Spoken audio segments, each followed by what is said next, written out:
for today's Face-Off on Fox Soul. Challengers Quan LX and Big Angry Adams ready to go blow by blow on those hot topics. Face-Off on Fox Soul starts right now. Sources telling our Isaiah Carey that burglars broke into Slim Thug's apartment late Monday night on Texas Avenue in downtown Houston. Now we're told the burglars forced their way into the unit and took jewelry and cash. It's unclear, though, how much was stolen. Houston police say security found a door that was forced open, but we don't know who made the initial call to police. No one was inside the unit at the time of the break-in. Now, in March, Fox 26 spoke with Slim Thug and Propane on the Nightcap about their new movie starring several legends. It's a drama. I was going to ask, is this action? Is it a comedy? Is it a drama? It's a dramedy. It's called Double Cup. In this round, here's Quan LX. One of Houston's legends, Houston's own Slim Thug, it's being reported through media outlets, including our own and law enforcement, that his home was burglarized, his apartment, in a high-rise building.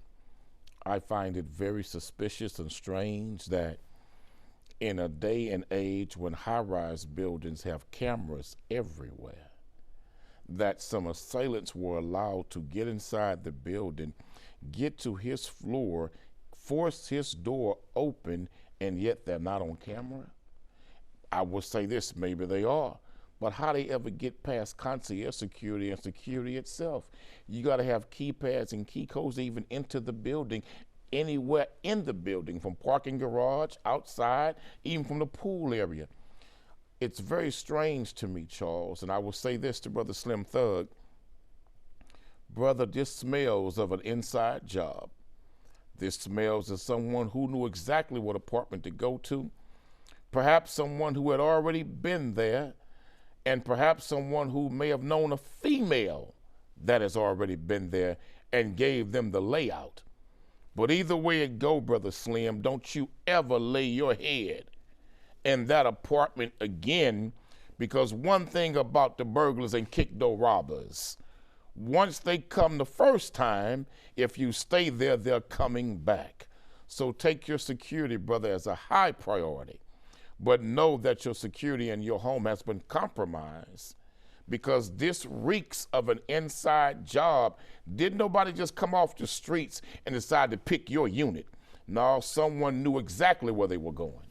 Well, and that is a probability, but it is a possibility. There are actually more burglaries in these high rises and mid rises. I used to have a penthouse here in town, and there were several burglaries in that building. And it's usually a failure to secure an exterior door, like a fire door, or someone has propped one open to get people in and avoid cameras. Obviously, there's no guarantee of safety to protect the building from liability. But we don't know it was an inside job, but I think it's probably an inside job. I do disagree with the concept that someone should forsake their residence, and I know Slim Thug has multiple residences, in response to crime. I don't think we need to acquiesce to crime. I'm hopeful, and it's a sad statement, like I'm hopeful Thug, he gets justice. Slim's I'd probably put him in the top 5 nicest celebrities I've ever met. Good dude. Very accessible, very nice, very inclusive, just a great guy. I will say, and much like when Jose Altuve's home was broken into and police canvassed it and got, doorbell cameras from neighbors and blocks away and figured it out, I think there is a very high likelihood that because of the cameras downtown, that these suspects will be caught and will be held to account.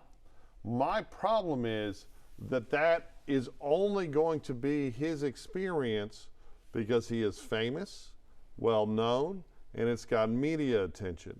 Where you have a sea of burglaries in this city. Our city is beset by theft crimes to such a degree that most people are not reporting them, that people don't want to wait for. Last time I had a burglary in a car, I waited for 3 hours at the location, went back and waited for 6 more hours before HPD showed up at 3 in the morning and acted begrudgingly because I expected them to make a report. We should not have to deal with this but if we are dealing with it, everyone should get the same amount of police energy and the same amount of effort, and we have to do more to stop victim crime in this city and almost every major city in the United States. You and I know, and the rest of Houston know, ain't no brothers creeping in off the streets in an affluent area of town, in a affluent, predominantly rich white folk building, and going to only your unit, Brother Slim, and breaking in yours. They didn't kick open no other doors on your floor, but they kicked open yours. Dear brother, I am warning you now, black man. Your security and safety is the #1 priority.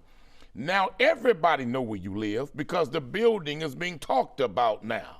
And so now with everybody knowing that where you live, and obviously somebody tipped off some information to make them gain them access to your facility, your living quarters, be careful, brother. This reeks of an inside job. I would not be shocked and surprised that somebody that know you personally helped set this up. I will say that Slim, one of the things about him is he has an incredible group of men around him, Rico and just everybody, and his security is very, very good. But that's a very diverse building. It's not in a particularly affluent area. I'm not going to say where it is. I know exactly where it is. I hope he doesn't feel forced to give up rich his home. people live in that building. I hope that and ain't no brothers coming off the street going up the elevator to your unit and your unit alone, brother, because they're random cat burglars. You're probably right. You're Don't probably you buy that right. lie. Hey, Slim, stay safe. Hey, HPD, do your damn job. Relocate, brother. Protect your security, man.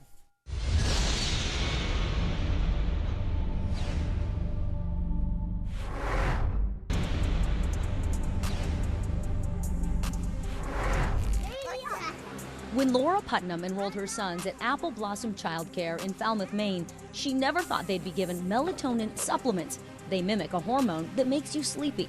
Have you ever given your children melatonin? No.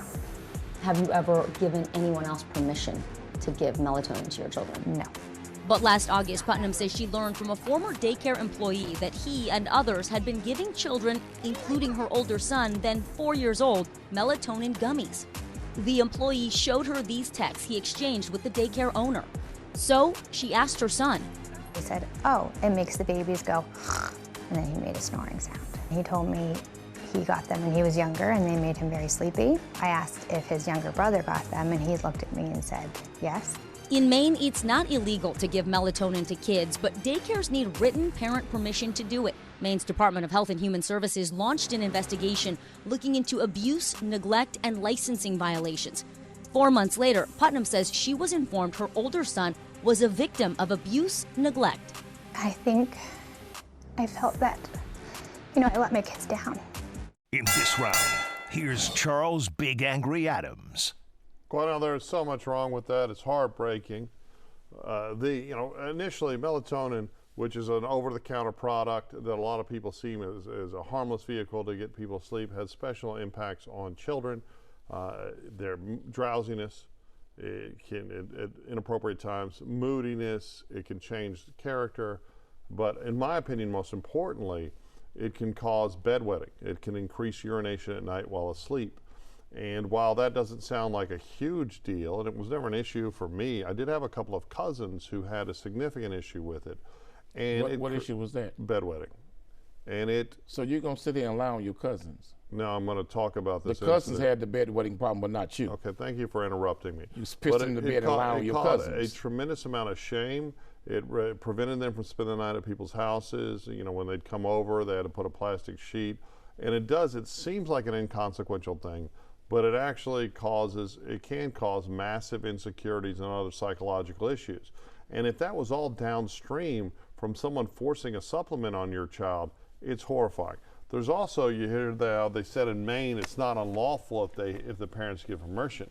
Nowadays, when you sign up for a daycare or a gym or a social media app or all these things, people are signing and executing DocuSigns. You just sign. They're kind of adhesion contracts. If you don't sign it, you don't get access. And people don't realize that they're often giving people permission to do things like give their children drugs, like over-the-counter drugs like melatonin, to allow people to inspect your photographs, your contacts, and use those. We have so many things that we sign nowadays that we should read before we do that, and people need to start doing it. But at the end of the day, the fact that a daycare was using a drug, even an over-the-counter drug, simply for their convenience to make their lives easier is horrifying. And it is, you know, that's the thing. You've got to be very, very careful as a parent where you put your kids, not just daycares, not babysitters, but schools. Charles, you do realize that there have been countless news reports across the country where they're doing this in elementary schools, where school teachers are giving the children melatonin, and it's not an accepted practice by the district. Here in Texas, the school administrators must get the school nurse to get written permission to even give an aspirin to a child, less known melatonin. And so now we got daycare workers who, because they're lazy, tired, overworked, don't have enough support, or just want to get a check and don't want to deal with the children, teach the children, work with the kids, give them melatonin, let them sleep the whole day away, then parents come pick them up when they've been woke for 30 minutes. That's pathetic. Right. And I don't understand why this lady, I don't recall her name, what's shocking to me is she didn't go to the daycare and whoop nobody. It ain't no way in the hell I'm gonna find out that you've been giving my child drugs at a daycare to put my kid to sleep. Look here, I tell you what, if you gave mine drugs to put mine to sleep, when I come up there and I leave, you're going to look like the Elephant Man. Look here, brother, you don't play with people's children like that. The most sacred thing to any human being are their children. And you giving my child drugs so you can have an easy day? Nah, I'm going to put some holy hands on your low down behind. Well, that's pathetic, man. I mean, and you sitting here lying. Okay, thank you for but don't lie. Thank you for finding a way to insult me no matter what. But don't lie. Well, let's go back to your cousins peeing on themselves. Okay. Y'all all three sleeping in the bed. Okay. You know your big behind was pissing on them sheets like them. You don't blame them boys for that. I was actually incredibly tiny. I'll defend you, cousins. Pissing on them sheets and blaming on y'all. Anyhow, let's get back to the topic. I would say that it is far more appropriate to file a complaint with the state, to contact the police to file charges, to file a lawsuit, to do anything other than go beat someone up. Because while you think it might be one person doing it, it could be another person doing it. Well, we whooped the whole school. Okay, but you shouldn't We whooped the whole daycare. From the front door to the back door. Okay, but let's not. And guess what? You can still file a lawsuit. You can still file a police report. They can still be arrested. They can still be in a court of law for a civil judgment and a civil proceeding. But look here, baby. Give mine some melatonin to put them to sleep so you can have a good day. I'll tell you what. Don't look like Mike Tyson and Buster Douglas. That you actually harm your ability to get charges pressed, harm your ability to file a lawsuit. Because you put some hands on somebody for doping your child, they still go to jail. It is far more likely you're going to go to jail as well. And that seems unnecessary. No, ain't no jury going to convict that one. Well, you would say that. If you was on a jury and you saw a father went and slapped the hell out of some male teacher, like we saw in that report, giving your child drugs so your child can sleep the day away, you gonna put him in jail? No. Hell no, you ain't. But I will tell you, you can't be overconfident about the quality of jurors that show up at the courthouse. That's Man, look here. Trial as soon as I walk in the door, please, ain't nowhere in here you give my child dope like that to go to sleep. Must be out your damn mind. You gonna be punching people in the knee? Man, look here. And the Fillmore Slim backhand. He's about 5 foot. The Fillmore Slim backhand. He ain't. You doping people's kids because you too lazy to work with them. I think it's horrible. And you don't think you deserve a whooping? That's a righteous behind whooping that you earned giving somebody's kids some drugs to put them to sleep. Absolutely right. The same way your cousin should have put their hands on you for lying on them. Well, lying on them. I could say the names of the bedwetters, but I'm not trying to embarrass them. No big old behind was afraid of the dog. Was it that you were a bedwetter? Is that what it was? There a monster under the bed? My little brother used to pee on me. Oh, now you're talking about your little brother. Now you're talking family. Not first, second cousins. And then get up and take off all his clothes and pretend like it wasn't him. So you was butt naked and peeing in bed. No, I didn't do all that. Butt naked peeing in bed. I was dry as the desert.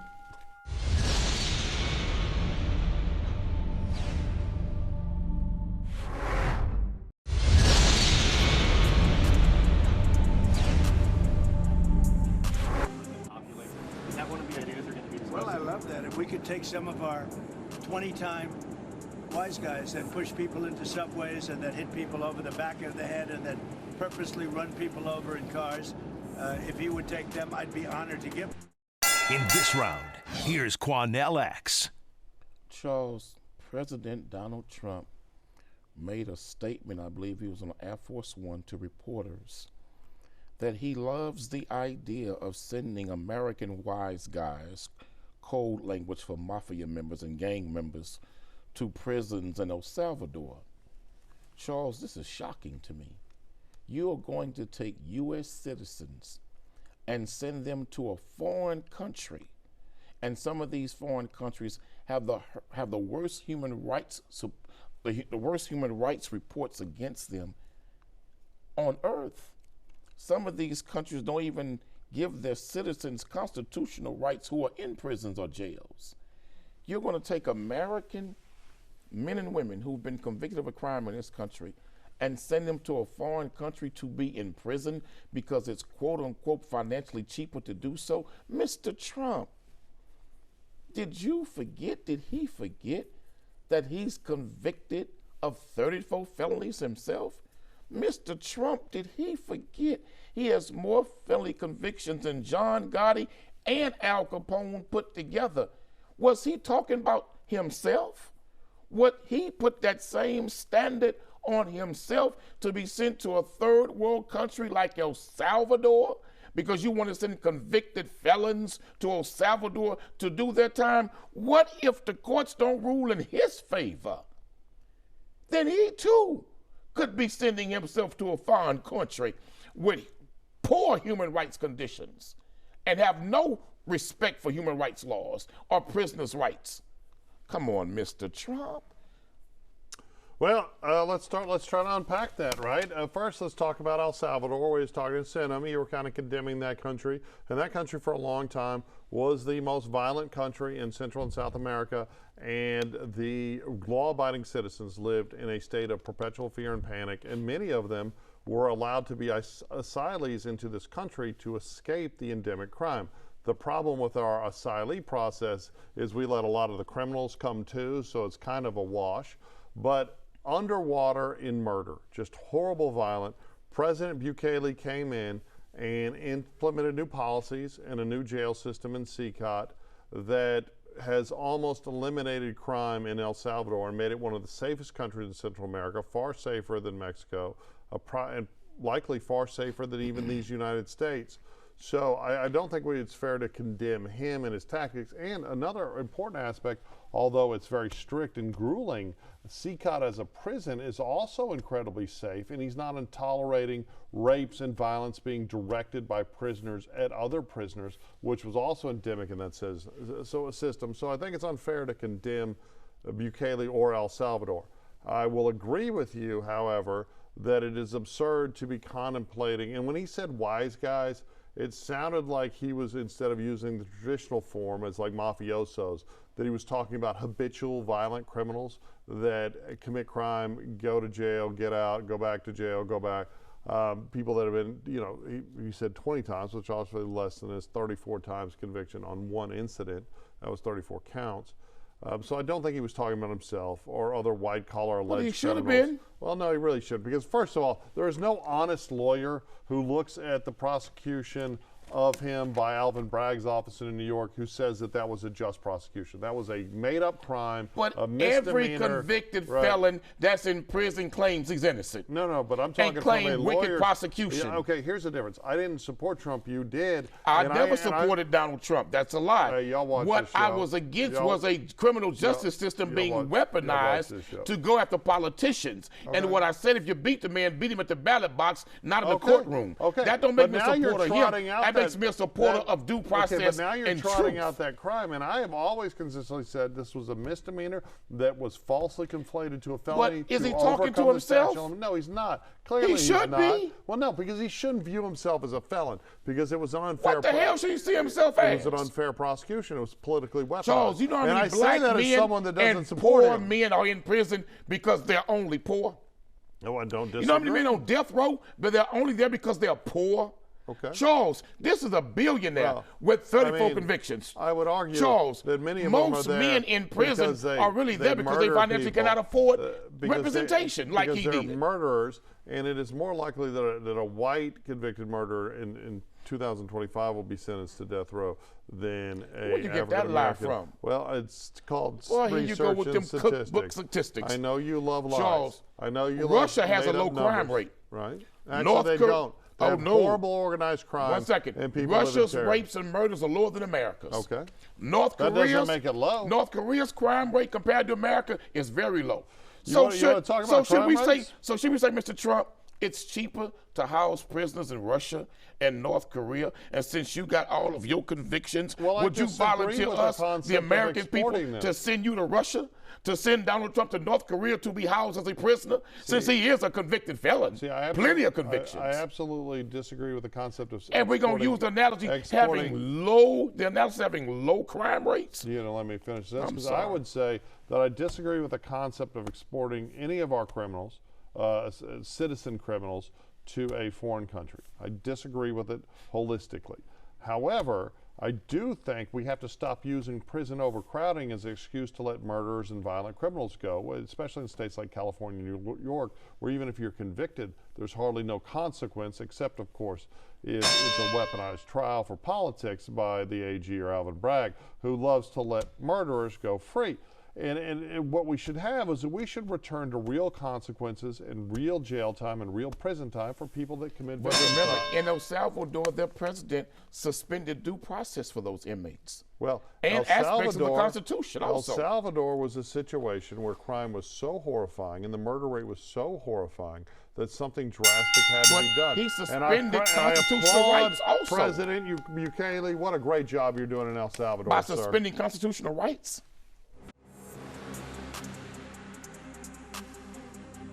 That's it for the Face-Off on Fox Soul. We'll catch you next time.